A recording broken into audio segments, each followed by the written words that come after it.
ଜଣେଇଲାନି ପରା। मत dining table पाखे बसई देछ तुम एठी मीटिंग में माती जाइछ मो पेट भोकर पड़ जाऊ तमरो कोन ता ए मु कोन कहछि सुन आयुष नखई कंपनी जीवा को बसिथिला लिपा को जोर जबरदस्त अटके रखिला अच्छा मु सुनै तोर एमिति को अर्जेंट काम रे जीवार अछि ए urgent no it's very urgent तू जानि आज होछि हम टीम रो क्रिकेट मैच हम होछि हम टीम रो कैप्टन जदि ठीक समय मु ग्राउंड रे न पहुंचली खेल बंद मते मारिबे गोडी अच्छा बाबू ने वो मीटिंग कैंसिल कर देले हम क्रिकेट मैच कैंसिल ने कोन इले छटो तेरी बात केडे बड़ा कथरे कहि देलु पीएम को प्रोग्राम है तो कैंसिल ही जाय पारे हेले मो क्रिकेट मैच ना बाबा ना अरे आजकल तो मो अपेक्षा भाई कथा ढेर बुझिलु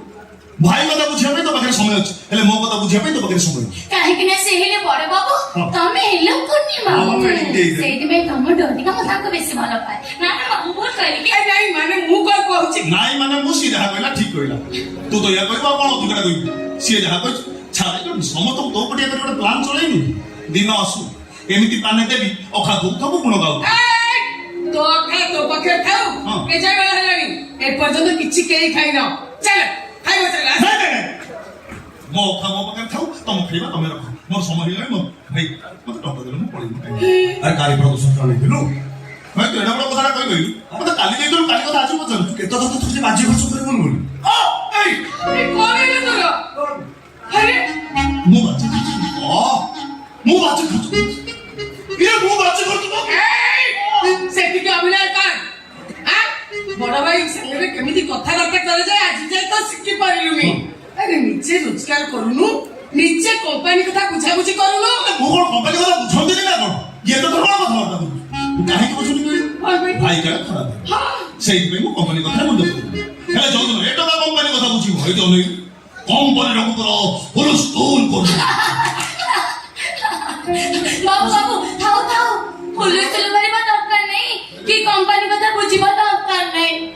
दी दिने कंपनी पूरा देव पाए आई जीवा मगची ए कोन हो छ मग प्रेस्टीज का लिखो ना मग आई तो संगे कथा होती मग टाइम लॉस ए तू तो साइड में कांग्रेस में लग गेस सहे भाई भीतर की छोड़ो नहीं था ए